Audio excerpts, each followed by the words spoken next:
Activate your brain summary इन हिंदी। अपने दिमाग को किस प्रकार से चालू करें।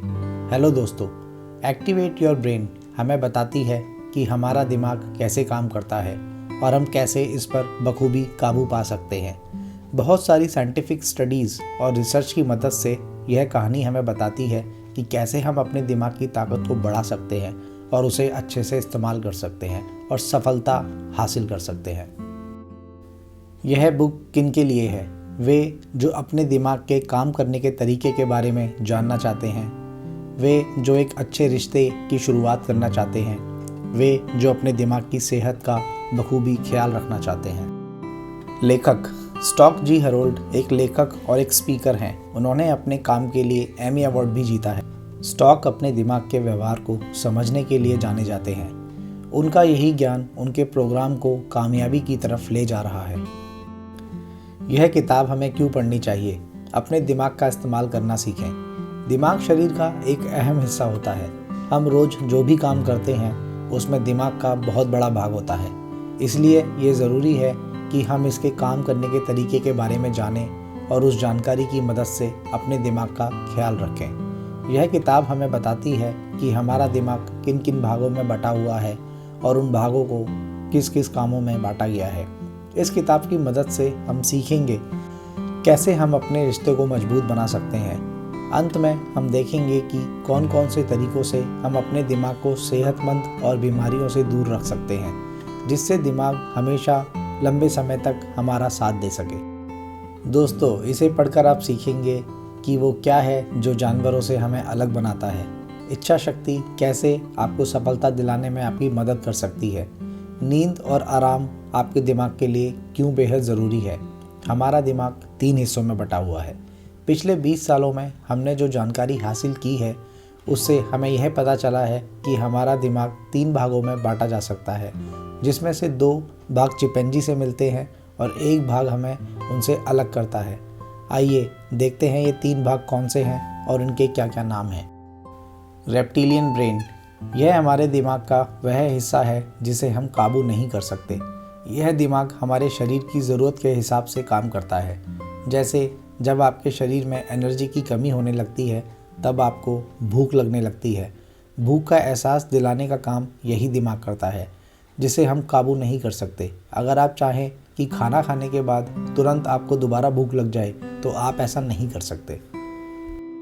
मैमलिन ब्रेन, दिमाग का यह हिस्सा हमारे आसपास मौजूद खतरे को मापने का काम करता है।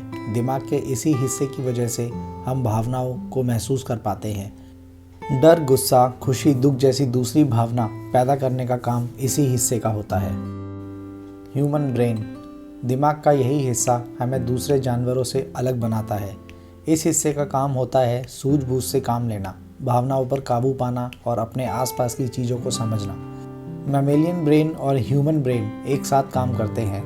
मैमेलियन ब्रेन हमारे अंदर भावनाएं पैदा करता है और ह्यूमन ब्रेन समय और हालात के हिसाब से उस पर काबू करता है। अब मान लीजिए कि आप किसी मीटिंग में हो और अचानक से आपको एक पुराना चुटकुला याद आ जाए। आप ज़ोर ज़ोर से हंसने ही वाले थे कि आपको अचानक याद आए कि आप मीटिंग में बैठे हैं। यहाँ पर याद दिलाने का काम आपके ह्यूमन ब्रेन ने ही किया है। हमारे दिमाग के केमिकल हमें काबू कर सकते हैं, लेकिन हम भी उन्हें काबू कर सकते हैं। क्या आपके साथ कभी ऐसा हुआ है कि आपने जोश में आकर एक फ़ैसला लिया हो कि अब से आप रोज़ जिम जाएंगे, लेकिन 2 दिन के बाद आपका जिम जाने का मन ही ना किया हो? हमारे दिमाग में मौजूद केमिकल की वजह से ही ऐसा होता है। आइए देखें कि ये केमिकल्स कौन कौन से हैं और उनका क्या क्या काम होता है। दिमाग के कुछ केमिकल हमें खुशी महसूस कराने में भी मदद करते हैं। डोपामाइन हमें आराम दिलाता है। नोरेपिनेफ्राइन हमारा किसी काम के इंटरेस्ट को पैदा करवाता है और ऑक्सीटोसिन हमें दूसरों पर भरोसा कर उनसे रिश्ता बनाने में मदद करता है। एंड्रोलिन और कॉर्टिसोल नाम के केमिकल हमें आसपास के खतरे को भांपकर उससे बचने का तरीका बताते हैं। इन्हीं केमिकल्स की वजह से आज तक हम जिंदा हैं और जंगलों से निकलकर शहर तक आ सकते हैं। लेकिन रोज़ के काम के तनाव और काम ना करने के नतीजों की ओर की वजह से ये केमिकल हमारे शरीर के अंदर बनते रहते हैं, जिसकी वजह से हमें बहुत सी बीमारियां जैसे कैंसर और डायबिटीज़ का खतरा हो जाता है। इस तरह से ये केमिकल्स हमें काबू करते हैं। लेकिन अच्छी खबर यह है कि हम भी इन केमिकल्स पर काबू पा सकते हैं। अगर आपका कोई काम करने का मन नहीं है तो आप उस काम को होने वाले फ़ायदों के बारे में सोचें और अपना मन उस काम को करने में लगा सकते हैं। जब आप बिस्तर छोड़कर जिम में जाकर मेहनत करने के बारे में सोचते हैं तो आपका जाने का बिल्कुल मन नहीं करता, लेकिन जब आप यह सोचते हैं कि जिम में जाकर आप सेहतमंद रहेंगे और आपकी बॉडी अच्छी दिखेगी तो जिम जाने का आपका मन भी करेगा और आपको मज़ा भी आएगा। आप खुद पर काबू पाकर और हर हालात के लिए तैयार होकर अपनी खुशी को बढ़ा सकते हैं। अगर आप खुद पर काबू ही नहीं पा सकते तो आप खुश नहीं रह सकते। ज़िंदगी में उतार चढ़ाव आते रहते हैं और ये हमारी जिम्मेदारी है कि हम उनका सामना अच्छे से करें। इसलिए आप सबसे पहले अपने काम की जिम्मेदारी लेना सीखें। अक्सर लोग अपने हालात के लिए दूसरों को दोष देते हैं। आपने लोगों को अक्सर कहते हुए सुना होगा, सरकार ने अपना काम ठीक से नहीं किया, कंपनी मुझे प्रमोशन ही नहीं दे रही है। ऐसे लोग सिर्फ अपने आप को छोड़कर बाकी सभी को बदलने की कोशिश करते हैं। इसलिए ज़रूरी है कि आप सबसे पहले खुद को बदलें और खुद अपनी जिम्मेदारी लें। ज़्यादातर लोग हमेशा सिर में जीते हैं। उनकी हालत उस मुर्गे की तरह होती है जिसके ऊपर हमेशा आसमान गिरता रहता है। उनके साथ ऐसा इसलिए होता है क्योंकि वे अपने काम को पूरी तरह से तैयार नहीं करते।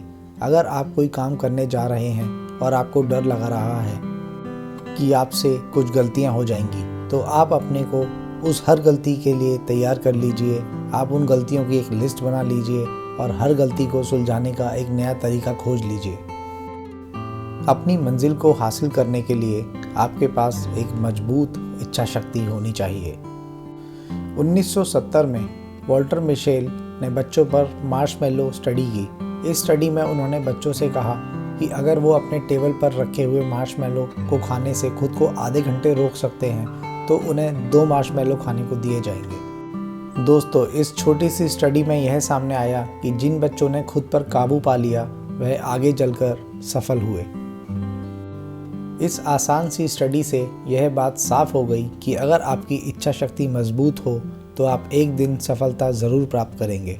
सफलता पाने के लिए सबसे पहले आपको अपने मन पर काबू पाना सीखना होगा। यही सही जगह पर लगाना होगा। हमें अपने दिमाग को एक जगह पर फोकस करना सीखना होगा। अगर आप सोचते हैं कि आप 2 काम एक साथ कर लेंगे तो आप एक भी नहीं कर पाएंगे। हमारा दिमाग एक बार में सिर्फ एक ही चीज़ पर फोकस कर सकता है। दोस्तों, अगर आप एक काम पर अच्छे से फोकस करके उसे 1 घंटा करें तो आप ज़्यादा काम कर पाएंगे।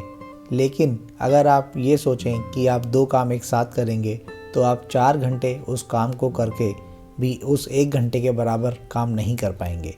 इसके अलावा काम में गलती करने की संभावना भी 3 गुना तक बढ़ जाएगी।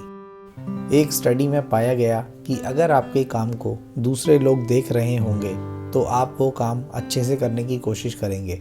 इसलिए आप काम के बारे में अपने दोस्तों को बताते रहिए और सफलता हासिल करने के लिए आप अपने बड़े लक्ष्य को छोटे भागों में बांट दीजिए और उन छोटी छोटी सफलताओं को हासिल करने की कोशिश कीजिए। छोटी सफलताओं को आसानी से हासिल किया जा सकता है।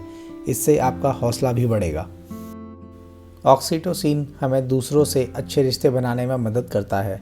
किसी नए स्कूल में जाने पर क्या आपको पहले दिन किसी से बात करने में थोड़ी सी घबराहट होती है? ऐसा इसलिए होता है क्योंकि हम उस व्यक्ति के बारे में नहीं जानते हैं और हमारा दिमाग अनजान लोगों के बीच होने पर खतरा महसूस करता है। लेकिन जब हम उनके बारे में अच्छे से जान जाते हैं तो हमारा दिमाग ऑक्सीटोसिन पैदा करता है, जिससे हमें दूसरों पर भरोसा हो जाता है। जब हम यह किसी नए व्यक्ति से मिलते हैं तो हर मुलाकात पर हमारे दिमाग में उसके लिए एक भावना पैदा होती है। अगर उसकी बातें हमारे लिए यादें बन जाती हैं और फिर उसके साथ रहने में हमें खुशी मिलती है तो हमारे अंदर ऑक्सीटोसिन बनने लगता है और हम उस व्यक्ति पर भरोसा करने लगते हैं। इसलिए किसी भी रिश्ते को मजबूत बनाने का सबसे अच्छा तरीका यह है कि आप सामने वाले के साथ अच्छी बातें करें, अच्छे से समय बिताएं और कुछ यादें बांटें। आप दूसरों की मदद के लिए उनका धन्यवाद कीजिए, उनसे अच्छे से बात कीजिए और हमेशा उनके काम के लिए शाबाशी दीजिए। एक अच्छी टीम को आपने देखा होगा कि लोग अक्सर अपनी टीम को हाई फाई देते हैं। ऐसा करने से उनके अंदर ऑक्सीटोसिन का बनना बढ़ जाता है और वो एक दूसरे पर अच्छे से भरोसा कर पाते हैं और एक अच्छी टीम बन पाते हैं। रिश्ते बनाने के लिए एक अच्छा तरीका यह भी है कि सामने वाले की बातों को सुनकर उनसे कोई अच्छा रिस्पॉन्स दें। जैसे कि आपके किसी दोस्त ने आपको अपनी किसी सफलता के बारे में बताया है, तो आप उनकी मेहनत और उनकी कामयाबी के लिए उन्हें शाबाशी दीजिए। जब भी आप कोई नया काम करने जाएं, आप अपने साथियों की राय और उनकी मदद ज़रूर लें। ऐसा करने से दूसरों की राय से आपको नए आइडियाज़ मिलते हैं। ऐसा देखा गया है कि जब हम किसी की मदद मांगते हैं तो वह हम पर ज़्यादा भरोसा करने लगता है, और जिससे आप एक अच्छे रिश्ते की शुरुआत भी कर सकते हैं। लेकिन ऐसा ज़रूरी नहीं है कि लोग हमेशा आपकी बात या आपके काम से सहमत हों। उनके काम करने का तरीका माइट भी अलग हो सकता है। उनके सोचने और समस्या को सुलझाने का तरीका भी अलग हो सकता है। इसलिए आप उनकी बातों और विचारों की इज्जत भी करना सीखें। दूसरों की राय लेने से आपको हमेशा अपने काम के बारे में कुछ अच्छी या बुरी बातें पता चल सकती हैं। आप उसकी मदद से किसी समस्या को सुलझाने का एक अच्छा तरीका ढूंढ सकते हैं। अगर आपको उसका आइडिया पसंद नहीं आता तो आप उस आइडिया को नज़रअंदाज भी कर सकते हैं, लेकिन उस व्यक्ति को नहीं। अच्छा खाना खाकर और कसरत कर कर आप अपनी सभी दिमागी हालतों को सुधार सकते हैं। आपने कसरत से होने वाले फ़ायदों के बारे में ज़रूर सुना होगा।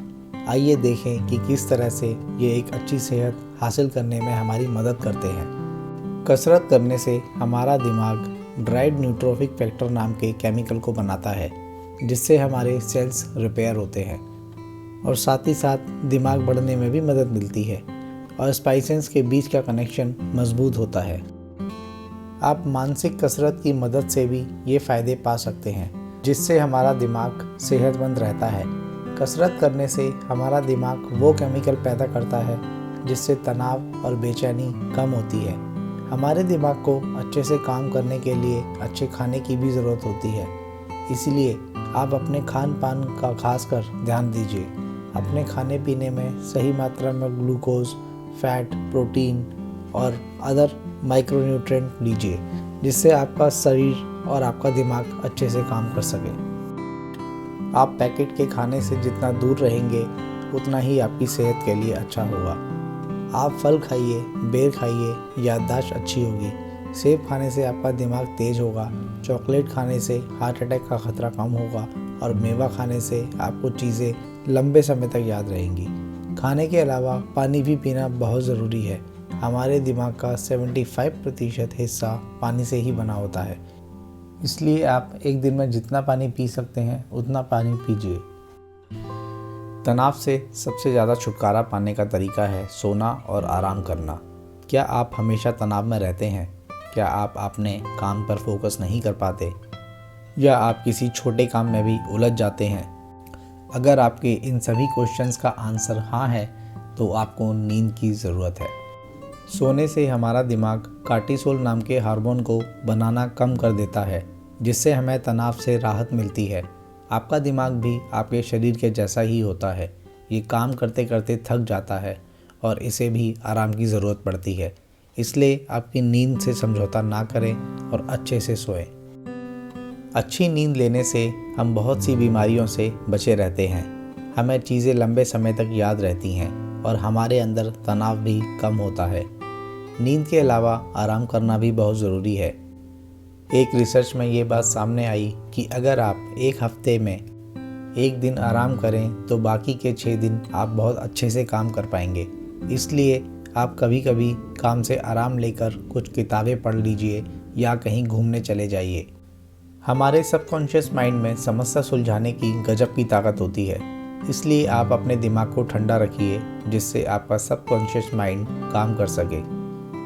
इससे आपको बहुत सारी परेशानियों के हल आसानी से मिल जाएंगे और आपके अंदर नए नए आइडियाज़ भी आ जाएंगे। कंक्लूज़न, हम अपने दिमाग को इस्तेमाल करना सीखकर अपनी मंजिल आसानी से हासिल कर सकते हैं, अपनी सोच पर काबू पा सकते हैं, दूसरों से अच्छे संबंध बना सकते हैं और अपने काम की क्वालिटी बढ़ा सकते हैं। अपने दिमाग को सेहतमंद रखने के लिए हमें अच्छा खाना खाना चाहिए, पानी पीना चाहिए और कसरत भी करनी चाहिए। साथ ही अपने दिमाग को सेहतमंद और हमेशा खुशहाल रखने के लिए कुछ न कुछ सीखते रहिए। जब हम कोई नई चीज़ सीखते हैं तो हमारा दिमाग न्यूरॉन के नए कनेक्शन बनाता है, जिससे हमारा दिमाग सेहतमंद रहता है और डिमेंशिया से सुरक्षित रहता है। आप किसी नई चीज़ को सीखने के लिए उसे बार बार प्रैक्टिस कीजिए। अगर आप कोई नई भाषा सीख रहे हैं तो उसे बार बार लिखिए, पढ़िए, सुनिए और बोलिए। अपने कंप्यूटर के पॉपअप पर ऑप्शन को बंद कर दीजिए। अगर आप कोई ज़रूरी काम कर रहे हैं और बीच में किसी का मैसेज या कोई दूसरा नोटिफिकेशन आ जाए तो इससे आपका ध्यान काफ़ी हद तक भटक जाएगा। इसलिए आप अपने कंप्यूटर पे आने वाले हर पॉपअप को बंद कर दीजिए। इससे आप अपने काम में अच्छा ध्यान लगा सकेंगे। तो दोस्तों, आपको आज का हमारा ये बुक समरी कैसा लगा नीचे कमेंट कर ज़रूर बताएं और इस वीडियो को अपने दोस्तों के साथ शेयर करें, लाइक करें और सब्सक्राइब करें। Thank you.